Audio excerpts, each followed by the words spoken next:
So I watched that the other day, like the original from back in the day, and I was like, man, this is a freaking great movie. It's as simple as it is. Yeah. Hey, get away, creep. Yeah, or something get away, like that. creep. Yeah. And that fucking car stops, and you're like, Mike Myers, in that fucking car. What are you doing?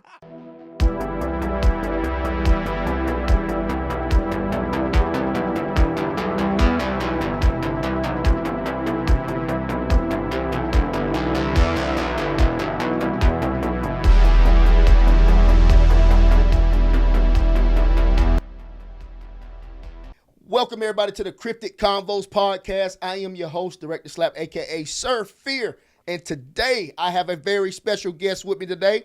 The wonderful, the cool, my teammate in Brazilian Jiu-Jitsu, Mr. Wes Chatham. Hey! Now, is it Wesley or is it Wes? What do you go by? I go by Wes. I mean, Wes. Okay. My name is John Wesley Chatham. Chatham. But I went by Wes my whole life. Okay, sweet. Yeah. Mr. Wes is a very talented actor. He's also a very strong Brazilian Jiu-Jitsu brown belt. The man's a beast, man. Yeah. I got a chance to meet Wes. What was it, about a year? 3 Over years. a year? 3 years 2 ago. years? Man, has it been that long? It's been 3 years, man. Golly. Yeah, I was a blue belt when I first met you. Yeah. But anyways, man. I remember the first time we rolled because usually what if I bait somebody locking down the neck, and then I jump the other side, that's my pass because they come down and they have that thing. Yeah. And I remember the first time I rolled with you, you had my head here, and I jumped around the other side, put my hand so you can do that, and you pulled me across your body to the other side. I was like, how the fuck? That's not fair, man. That kind of strength. It was like a machine, just like.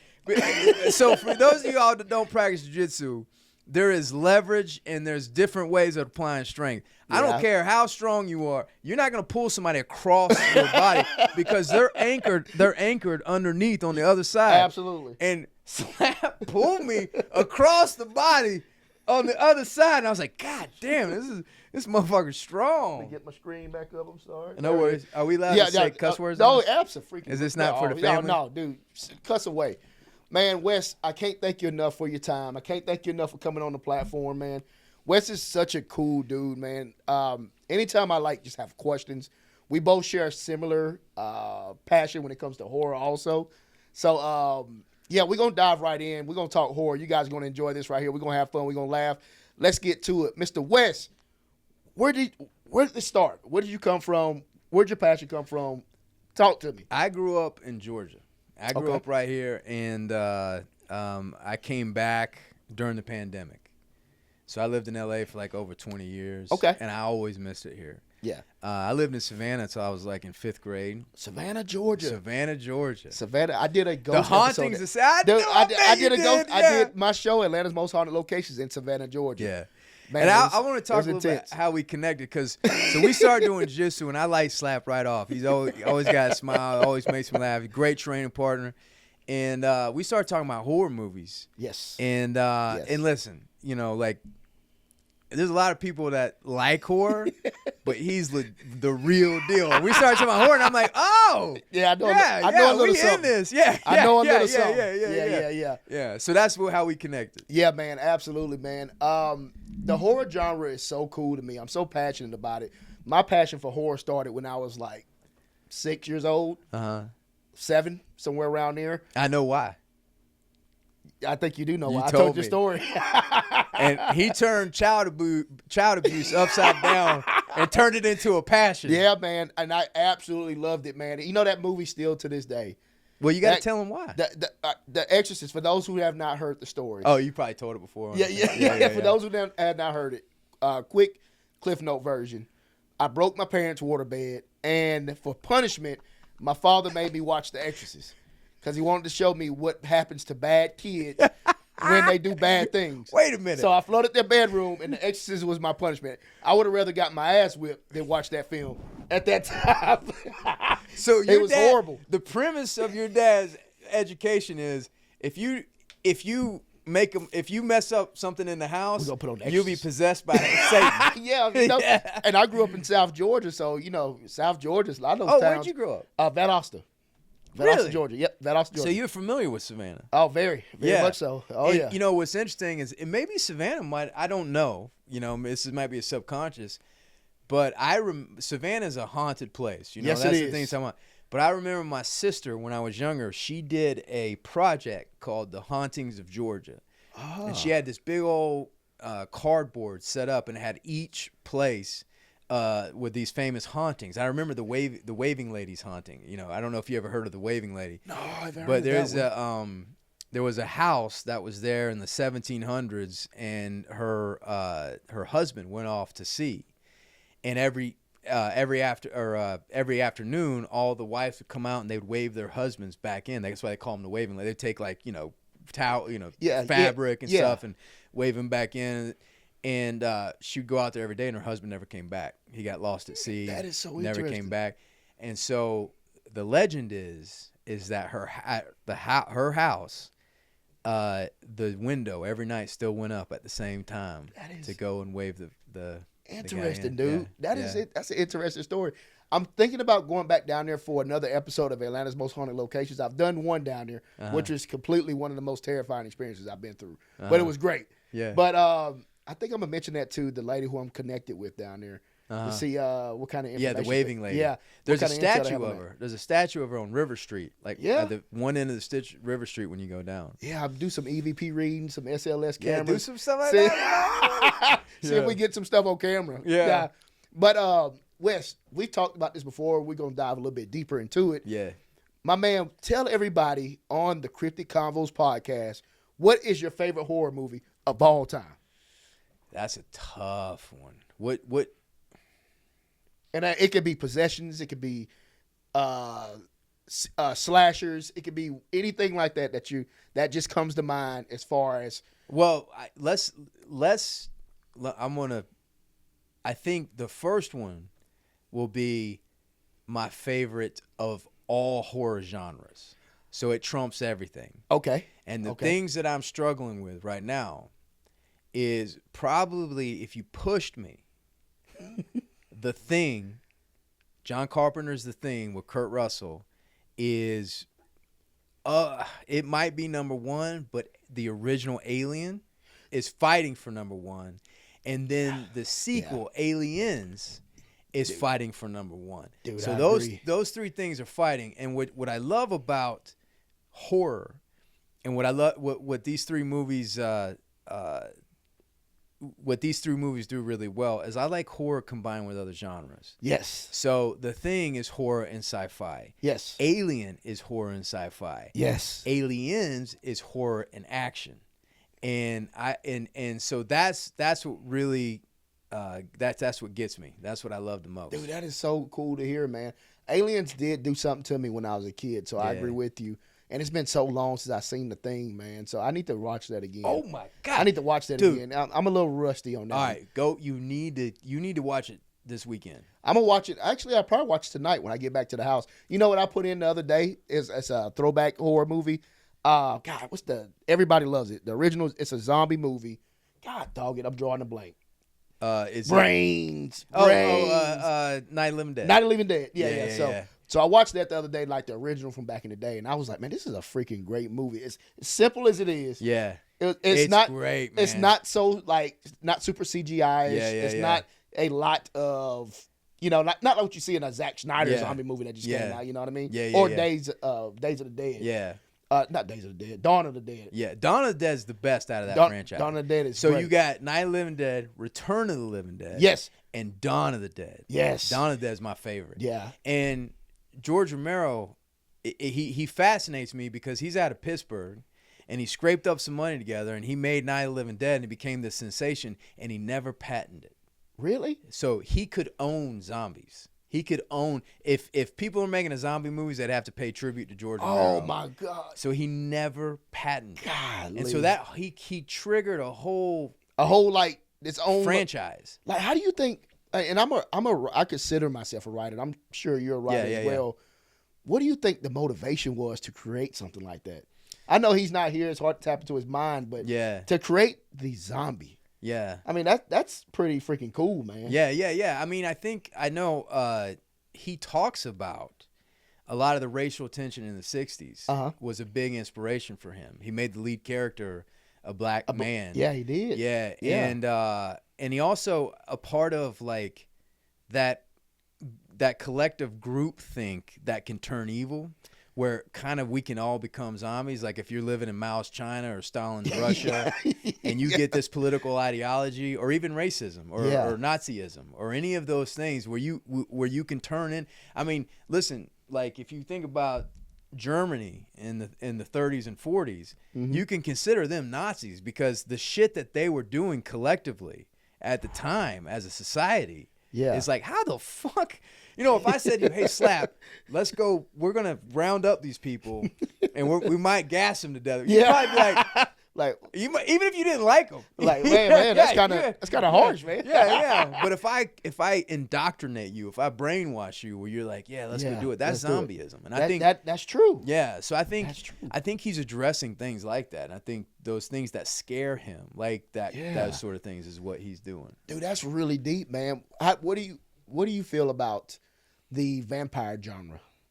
As far as the vampire, not genre, but the vampire character. Seems like they're starting to make a big return with the Nosferatu that just came out. And things of that nature. I thought the film was absolutely amazing. Yeah. Shout out to Robert Eggers. But I feel like his touch to it kind of like revamped, the Dracula character. You know what I mean? Well, here's what I think about here's what excites me about the Dracula character, or the vampire. The vampire is it was all inspired by Vlad the Impaler from Romania, right? Yes, and this guy they call him the Impaler because part of his thing is impaling people on wooden posts. Ooh, yeah. And then he would have a whole field of bodies being impaled, and he would take his table and his chair and go out there and eat lunch amongst the dead impaled bodies. Oh my God, and it was said that he would fill up his goblet with their blood and drink their blood, and so that's the idea. That's the idea that it came from. That came from that. Mm-hmm. So when I think of the vampire, I'm a fan of the scary vampire. Yes, like Stephen King's Salem's Lot is one of my favorite vampires. That's a good one. Because that's old school Nosferatu vampire who's a rotting corpse his humanity has now faded away to nothing but evil, right? And that shit I love. But the superhero vampire of Twilight, you know what I'm saying? Where it's like, that's just a superhero. He just has superpowers. Yeah, or like the one. Remember that they remade Dracula? It was not too long ago. They remade it. The Coppola one? I forgot the director, but this was like maybe 8 or 10 years ago. But he was like, he went to the castle. He went to like the mountains looking to save his people. And he met Dracula, the power man. Yeah. So he gives him the powers that he has as a vampire. He goes out there and beats like 10,000 warriors. Right. But I was like, it goes along like what I didn't see that one. He's like the superhero version. Yeah. I love the Gary Oldman, Francis Coppola one. Yeah. He was a great Dracula. Back in the Yeah. What a great movie, man. But if my favorite though, like, when I think of my favorite type of horror, number one, I like it combined with the genre. I love a good mystery in horror. Yeah. So, like, what I think people lost touch with is what made the original Nightmare on Elm Street so good is the mystery of Freddy Krueger. Dude, right? You nailed it.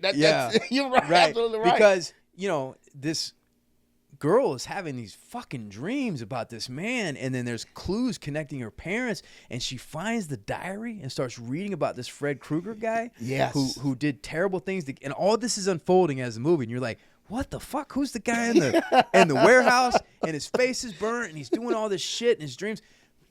But then the shit that happens in a dream, so okay, it's a dream, so you feel safe. Yes. But that when she comes back and has that burn on her arm, then you're like, oh fuck, now it's dangerous. So it plays with you, but the mystery is so compelling, and the climax of being like, oh, Fred Krueger was this child molester who her parents burned to death in this thing. So now the evil seeping into the kids' dreams.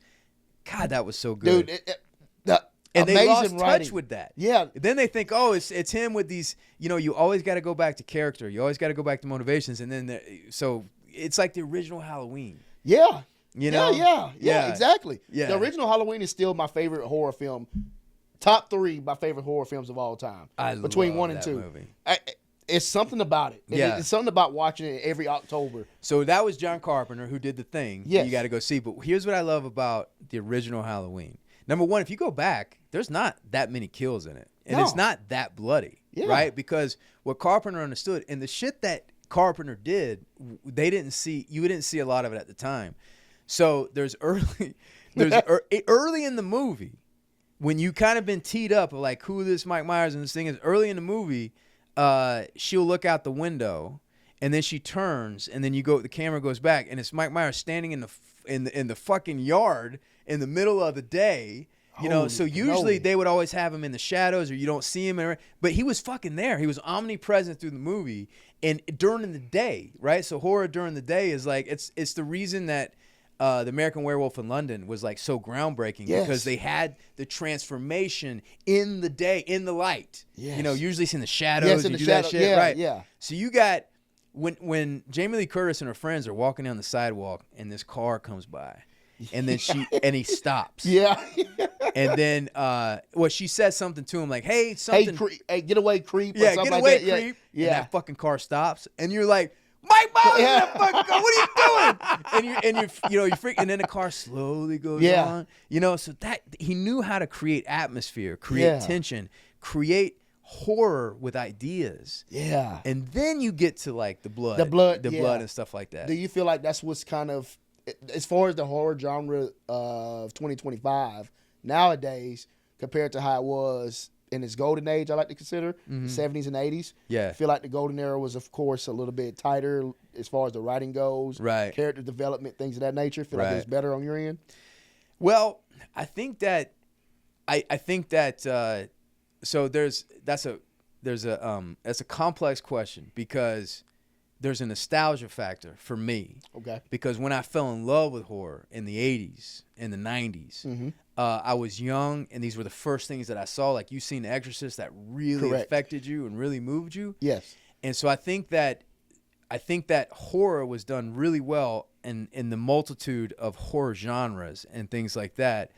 Now I think that horror, the newer movies aren't as interesting to me as they were in the past. Yeah. But maybe to kids or young people that are just discovering horror, maybe that's interesting to them as a thing. But I will say that there are horror movies that are kind of evolving. Like I would say the Ari Aster movie, Hereditary.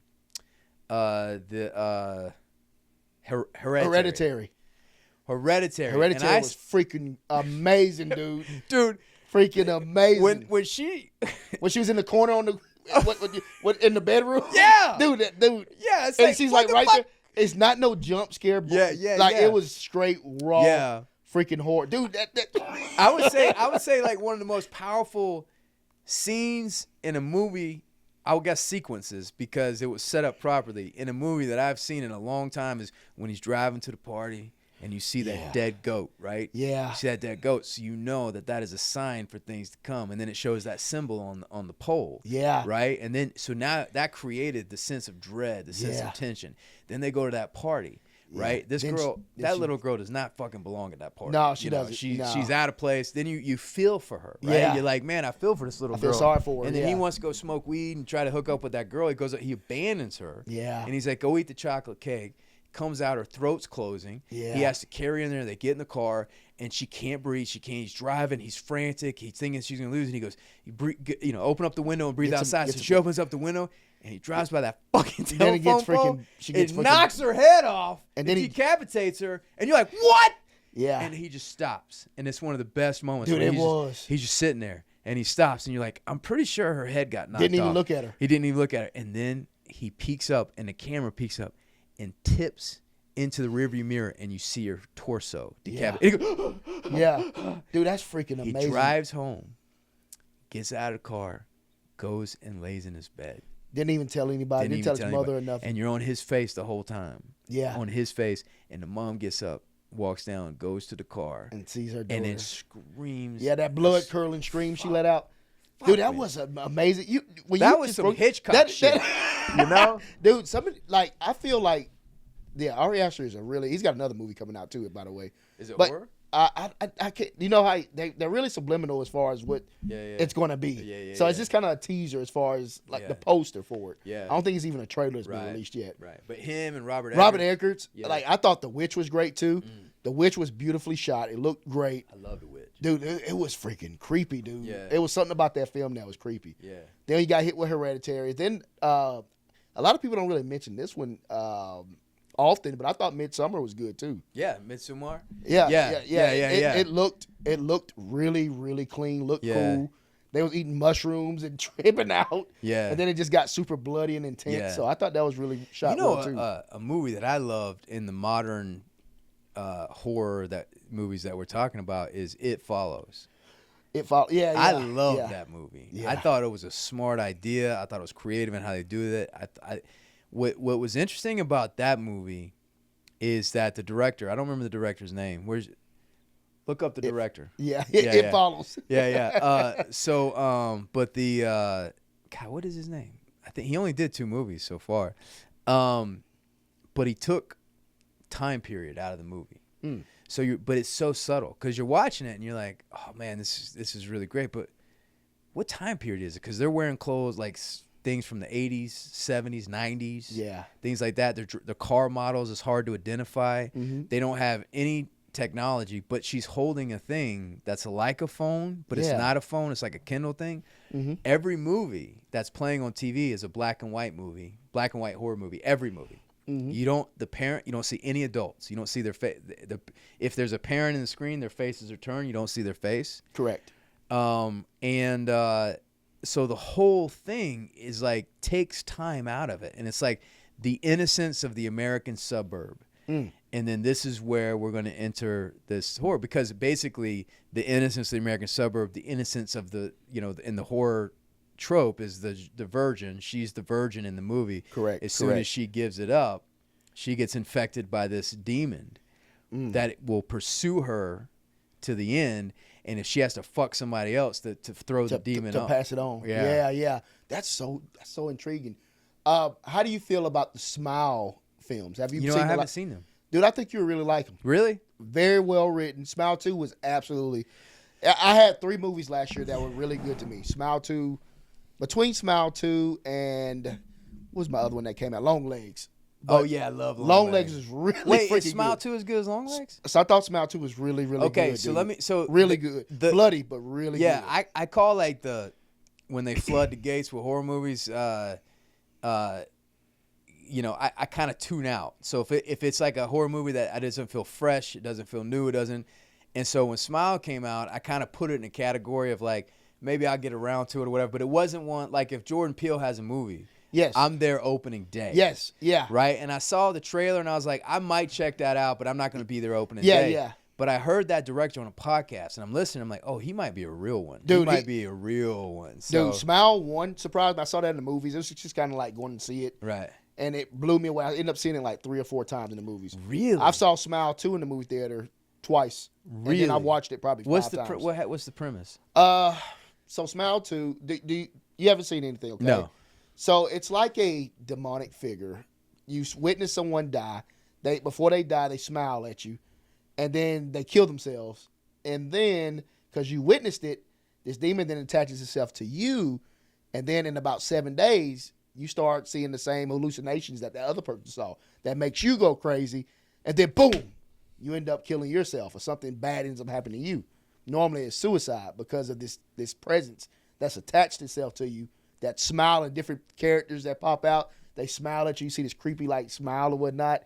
It's really, really cool. Really? I got to check that out. The newest one, Smile 2, it kind of ended with the guy from Smile 1 who was kind of like the survivor. Mm-hmm. And he starts the movie off, of course. And then this girl is like the Lady Gaga kind of style. Yeah. She goes and gets some dope from her dealer or whatnot, and her dealer was at a specific place where that demon was. So he witnessed the death.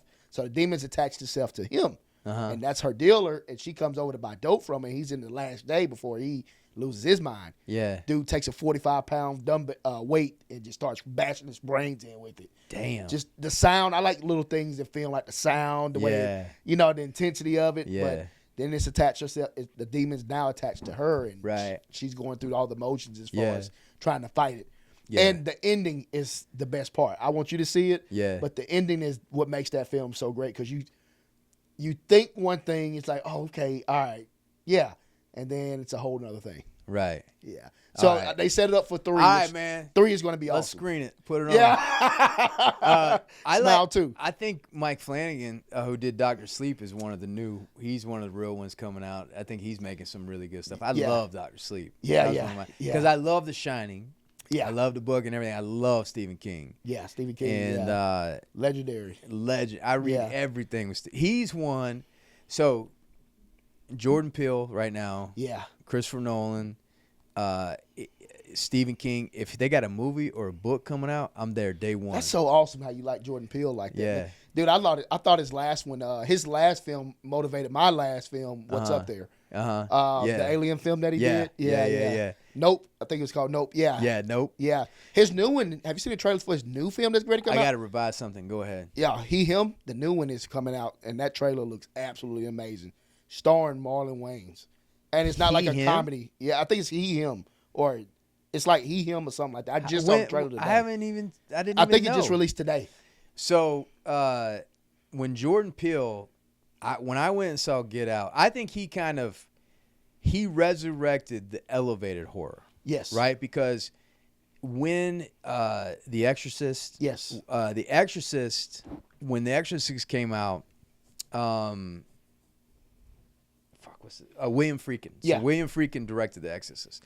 And what he decided he was going to do is because horror up to that point was the genre of horror, with the exception of Hitchcock and those kind of things, is like it was a fun, it was a ride. They Correct. had so what he decided he was going to do is I'm going to ground this, and and I'm going to cast it with serious actors, dramatic actors, and I'm going to tell this really grounded cinematic story. Yes. That happens to be horror. Yes. And what happened was The Exorcist came out, and people are watching it. It's like, getting your mouth all ready for Kool-Aid. And so it's like they're watching it, and it grounds them, and it's like interesting, and the people are taking it so serious. And the horror is powerful. Yes. Because now it's like that's a real mom, that's a real daughter. She's doing and like the helplessness and the feeling and the thing they're up against and the demon and everything. Yes. And then Damien, they used the Omen. Yeah, the Omen. Yeah, Omen. Yeah. And such a great who was that?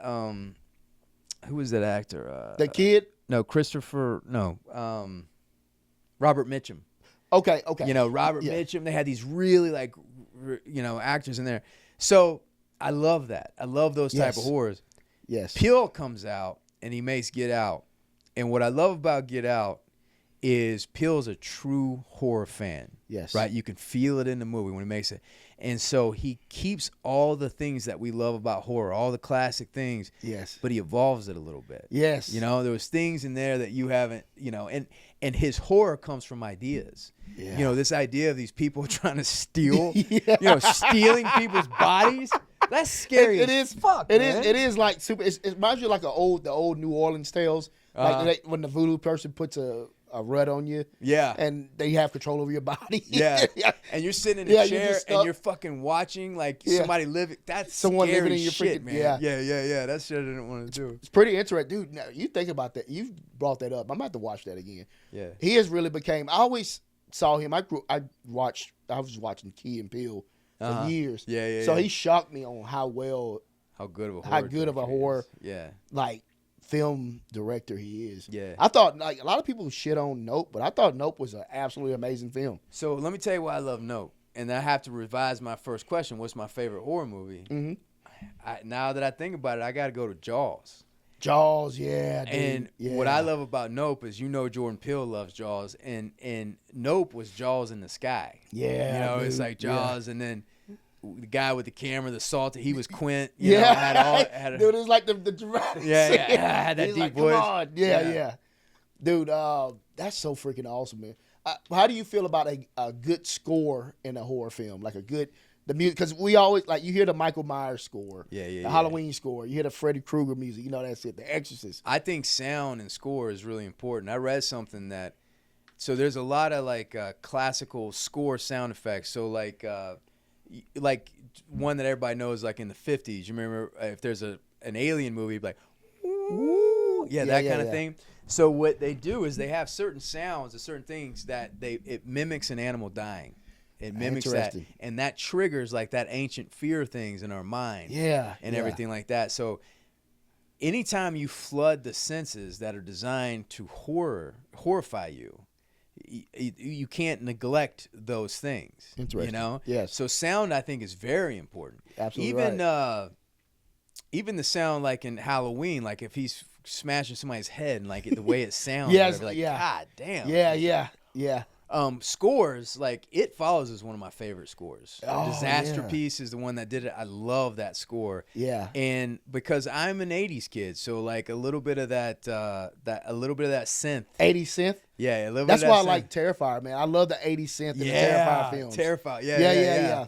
Mm. Yeah, I love the 80s synth. They kind of it's flooded throughout the movie. Yeah. And it's like, even when you go to Universal Studios for Halloween Horror Nights, they have the 80s synth music playing in certain areas. Yeah. And it's like, man, this is fucking horror. Oh, man. I love me a good. This is like Lost Boys. Yeah, like I 80s. love Lost Boys. I love me a good. I did a movie with Jason Patrick. Really? Yeah. And Oh, man. and him and I became good friends. Dude, through that's that freaking thing. awesome, dude. And we would go, we would run. Sometimes we'd go run together when we were out in the Santa Monica Mountains. We'd run.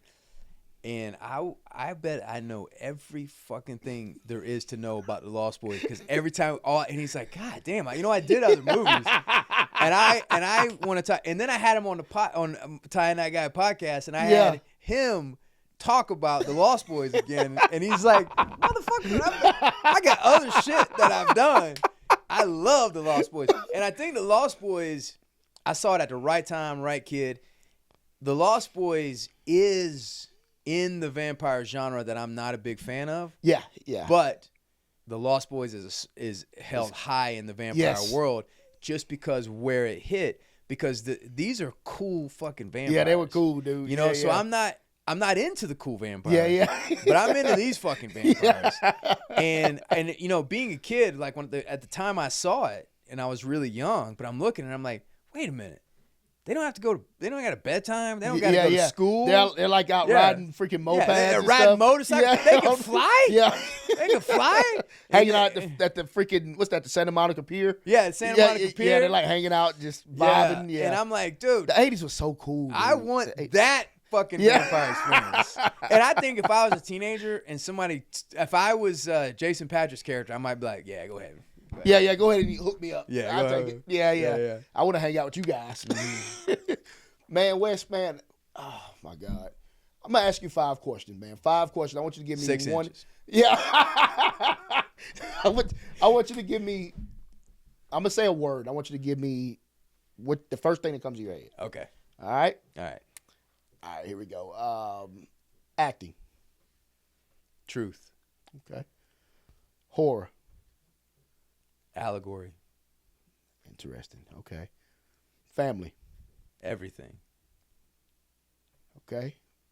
Stephen King. The best. All right. Wes. Searching. I like that, man. I like that, dude. Dude, Wes, you're such a good dude, man. Well, that's it, man. I can do this all night. Dude, I appreciate it, man. Man, we've been sitting there going at it, dude. Like, yeah. I'm gonna have to, the stars will align again.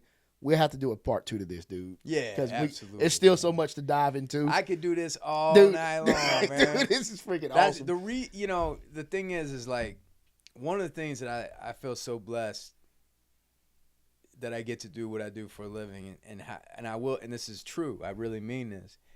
Is I get to be around people that can love it as much as I do, but can talk about it as much as Absolutely. I do. Because I remember growing up and wanting to, and talking about my friends, like say they went, there's a lost art that people have lost touch with. When you and I were young, and a movie was at a theater, and you missed that movie, wasn't it?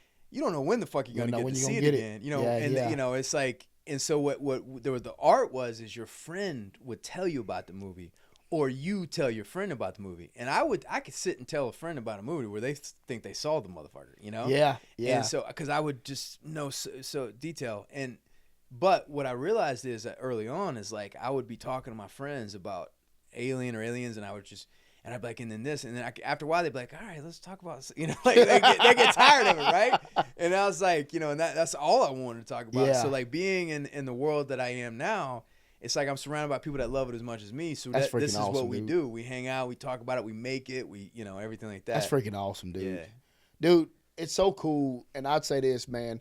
When I went to the Days of the Dead convention in Atlanta a month or two ago, and it was so cool because I seen a lot of actors and actresses there that have been in films that I just grew up watching, and I was just like, holy shit. Like, what's the guy's name?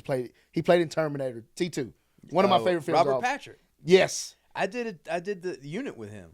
Yeah, the unit. Yeah. So Love Robert. I walked in and I looked to the right and he's standing right there.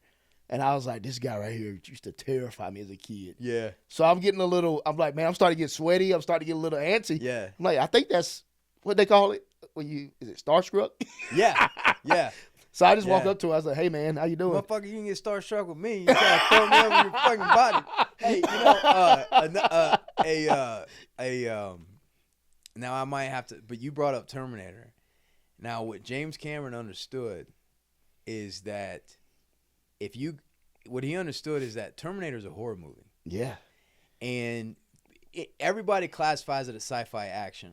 But if you go back, Arnold Schwarzenegger's Mike Myers. Yeah. And he's unstoppable. Yeah, he's unfucking. Yeah, he's like a shark that's just locked in. Yeah. And he's going for one thing, and you cannot stop him. Nope. Yep. And that is terrifying.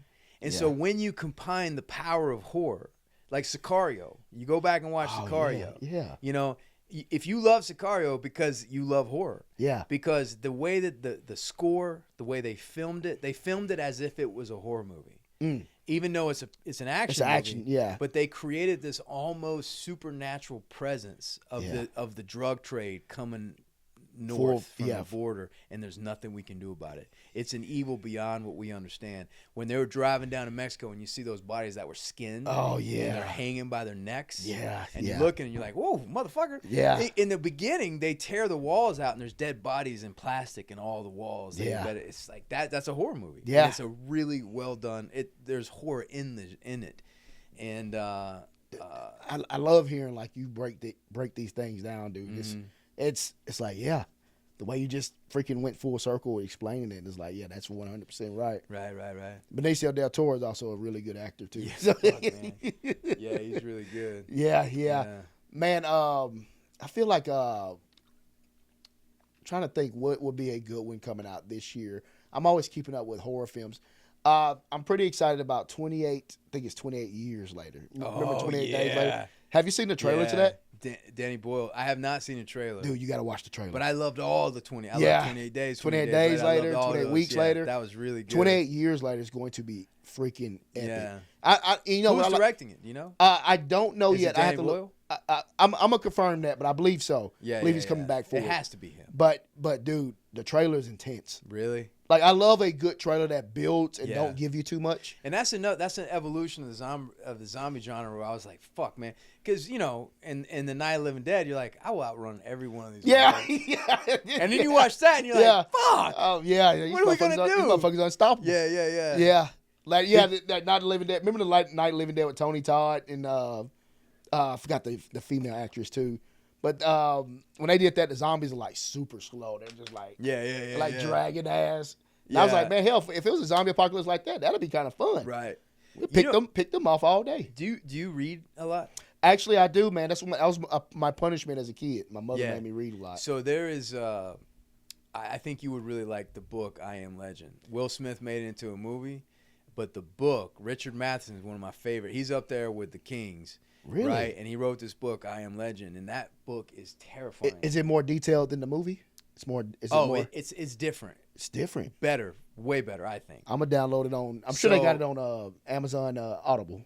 So he would be in his house, and these zombie like vampire people that he used to know, they still have a little bit of their consciousness. Yeah. So they would come to his window trying to entice him to come out because he had it all boarded, locked up and everything like that. Yeah. And he was the last man, right? The last guy alive. And he's living in this town where all these people used to know, but all these people want to eat him. They all want to eat it. Yeah. And so he's in there, and like women that he had crushes on would like take their clothes off, like trying to get him.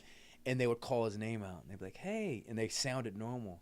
Hey, will you just let us in, and talk in a certain way. And they're freaking ready to. And then, so imagine being alone for years and being so lonely. Yeah. Imagine me coming to your window and saying, slap. Yeah. Let's go roll, man. Yeah, yeah. Like, let's go train, He's going to eat my brains.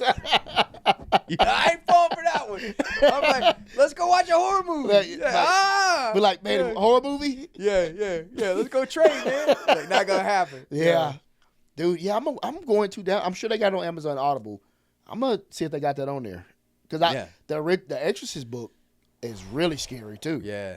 I think the Exorcist book is 10 times scarier than the movie. Well, The Shining. The Shining book. Yeah. And now, here's the thing. I think The Shining is a masterpiece. Yeah. God damn it. It's either Jaws, Shining, Alien, It Follows. Yeah. The Thing. But The Shining book, which I think is interesting, which I agree with Stephen King, is that the dad in the beginning is normal. Jack Nicholson's character in the beginning is normal. He loves his family. He's going out there. He's trying to write his book, and the hotel slowly starts to possess him. Ooh, and slowly starts to change him. And he slowly goes insane, and he has a full arc. And the wife in the book has more agency, right? Yeah. And to me, that's way more satisfying and way more terrifying. The Shining, Jack Nicholson was crazy in the first screen. Yeah. Like the first thing, you're like, that motherfucker's crazy. Yeah, that's what I'm right there. It's off, man. Yeah, he's crazy. Off. So these are, I know we're talking about horror movies, but these are some of the books you got to check out. Too. Yeah.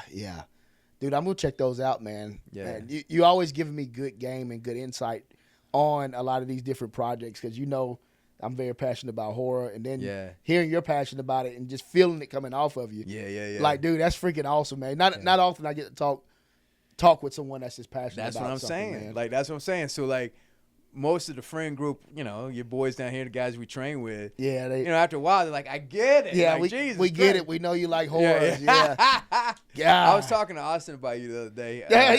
He was putting a shout out to Austin, man. Yeah, shout out to Austin. But he's putting we were talking about doing a gutter for my barn, and he was out there, and I was like, man, I love Slap. Yeah, man, great dude. And he goes, man, because I was like, he knows a lot about horror. He's like, man, he knows a lot about horror. Yeah, man. Like it's something about it, man. It's just, even in my past profession, man, some things I would witness, and I would always like relate it, and I would create these ideas. Yeah. And I would write. Writing was always a stress relief before I even discovered. Were you jiu-jitsu. writing when you were doing back in your other profession? Oh yeah. I was writing then. I was writing when I was playing college football. Really? Yeah, man. So you always knew that this is something. This is always something I've been doing it over 20 years, just writing, perfecting my craft, tightening up. Now, what I used to do, I used to write like kind of book story format stories. Yeah. And I started turning those into scripts. Yeah. Because of my cousin Chris Carthern. He's been in the film business for about 10 years now. Yeah. And he kind of motivated me and helped push me. He's like, man, it looks good, but you got to learn how to write a script. Mm-hmm. And I was like, well, isn't this a script? He's like, no, that's not a script. Yeah. So I went and actually done my research on how to write scripts. Yeah. And I just worked at it, man. Just started practicing writing. Yeah. And I just ended up catching it. You know what I mean? When do you like to write? I like to write at times like now. I like to come here to my space, man, turn, kind of darken it out, turn the light on, put some music on. Yeah. And that's how I wrote What's Up There. That's how I wrote Evil Lurks and Evil Ways. And Fearless. That's actually my most recent horror short that I just done. Do you write every day? I try to write every week. I don't have time normally a lot of time doing every day, especially being a father too. Yeah. But normally on weekends, either Saturday, Sunday, or even Friday night. Because, to be honest, man, I don't drink. I gave up alcohol, so I don't drink. So I just like to kind of have my mind. When did you give up alcohol? I gave it up almost 2 months ago. Really? Yeah, 2 months ago, man. I just wanted to like clear. I wanted to clear my conscience. I wanted to clear my brain. I feel like sometimes when you put a lot of alcohol in your body, I think it does clouds it clouds your thought process. Yeah. It doesn't make things as clear and as crisp as it is. Some people may lean on drugs or different things like that to help with that process as far as writing, but every script I wrote, I was completely sober. Right. I was completely sober. Right. I write better when I'm focused and not on any alcohol or anything like that. Right. I started slowing down about 2 months, and I was like, all right, 2 months ago, before then I was drinking like maybe once every 2 weeks. Yeah. And then I was like, man, what if I just gave it up altogether? Let me see what can I do. Yeah. I just gave it up altogether, man. Do you miss it? No. And man. then if you are hanging out with your boys, you don't need it. If it's gonna be like a party situation, Yeah. I'll go buy like an athletic. Last time I did it, I bought like some athletic beers. Yeah. It's like no alcohol free. Yeah. They made fun of me about it. Yeah. But I told them, hey man, I wasn't alcoholic or nothing. It's just something it's a personal decision. Right. Because I want to be so laser focused and locked in. Yeah. That whenever that opportunity comes knocking at the door, Yeah. I'll be ready. I'll be ready. And is this as a filmmaker, as a writer? As a filmmaker, as a writer. If I was in a perfect world, I would just like to write, man. Yeah. I would just like to write. Directing is very fun. I got a chance to experience it. God, it was so stressful too. Yeah. It's But so it was stressful. it was fun, but it was a lot of stress, dude. Yeah. And you do these projects, and what I like about doing and the grind, what I'm doing right now. Obviously, I don't have I'm self-funding a lot of this stuff. Yeah. But what I really like about it, I'm forced to learn every little thing. Yeah. About filmmaking, Right. even things I didn't want to learn. Right. From certain angles, certain Yeah. cameras being used for shoots. Yeah. The animation part that I've done, learning about that, learning how expensive animation could be. Right. You know what I mean? Score, like getting with guys that know how to create scores. Right. The editing process, like this process right here for Fearless is short, but it's gonna take me me and the team is gonna take us almost 2 or 3 months to get this whole thing just to a point where like, okay, I'm comfortable putting this in a festival. And how did you shoot it on the weekends? Or, Yeah, shot it on a Saturday.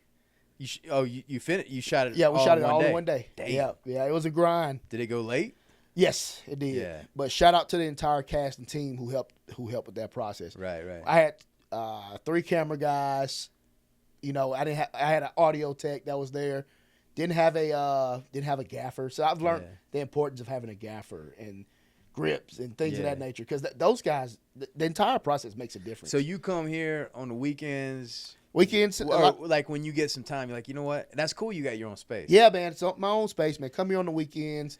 Come here, and this is my place of peace, man. I come here. I stay like 10 minutes down the road. Not even 10 minutes. 5 minutes down the road from here. Yeah. So I'm a late night guy. I go to the gym at 3 a.m. So yeah. On Saturday I'd be getting up early, and a lot of time I go to the gym on Saturday early still. And I shoot over here, and I may have an idea because I'm working on the full. You're not a late night guy. No, you're a I don't sleep guy. Yeah, I like to get up early. You get. I like to get up early. Like, yeah. Can you stay up late too? If I've stayed up to 11, 12-ish. Yeah. Once it gets around there, I'm like, all right, I'm starting to get a little delusional. Yeah. So it's time for me to pack it up. Time to pack it up. Yeah. And because I'm gonna get up early anyway, so it's like, hey, I'm a morning person. So, and you just pop up. Yeah. As soon as that alarm goes off, I'm up. And if you were like, I'm gonna sleep late today, you still pop up? Yeah, I'm still up. Yeah. Even if me sleeping late is getting up at 5, 6 in the morning. Yeah. Like tomorrow, everybody sleeps in, not me. Yeah. I'll be at the gym 4 in the morning, 4:30, and after that, come eat me some breakfast and shoot over here and do what I got to do here. Do some writing here. Yeah, that's why I like to write. It's quiet. It's a place of peace. Yeah. And that's when the ideas truly come to life. Yeah, that's great. I like to put myself in an environment where the ideas flow. Yeah. It's like, hey, man, it's clicking. Yeah. I wrote Fearless in 2 days, and I wrote What's Up There in 3 weeks. Yeah. What's Up There, by the time I finished that, it was 40, I think it was 47 pages. Uh-huh. And I did that in 2 weeks. And I was waking up at 1 in the morning, running to my computer. Like, I had to go take a leak in the, sometimes you got to pee in the middle of the night. So I wake up, go piss. And I get in the bed, and I get an idea, and I'm like, I got to go write that down. I got to write that. That's so I will write it. That's And what I did with this film, I collabed with a bunch of, my last one, I collabed with a bunch of content creators, big name content creators. Yeah. So I casted them as my actors and actresses. Right. A lot of them did great, and some of them, some of them were kind of subpar. But, a lot of them, they're not actors. Yeah. And I've learned, it's a learning experience. Work with the people that's, that's what they do. Yeah. Yeah, man, that's your story. You know, it's like people that have devoted their life to the craft, Exactly. you know, and everything. And there's some Exactly. good actors in Atlanta that you know aren't gonna cost you a lot. Yeah. you know, Dude. and I bet there's some really interesting stuff that happened to you when you were a cop. That's probably make good. Yeah, good dude. ideas. Oh, yeah. Yeah. That's where Evil Lurks and Evil Ways came from. That was a huge motivation Yeah. behind that one, man. Evil Lurks and Evil Ways was a huge motivation for that, Yeah. man. Because, you know, you see What things. made you walk away from that? Man, honestly, dude, time. I was missing so much from the fam, man. I was missing so much from the fam. So you didn't mind the job. You just It got to a point where I got burnt out. Yeah. You got tired. Yeah. You know what I mean? The money's not great in that profession. yeah. Of course. You work a lot of hours for a little pay. Yeah. Hey, guys, thank you guys for watching, man. Do not forget to like, comment, and subscribe for the content. We cannot wait for you guys to comment below and let us know what you think about this episode. Comment below and let Wes know to come on back to the Krypt-It Konvos podcast because we're going to do this again, baby. We'll see you guys next time, man. Peace.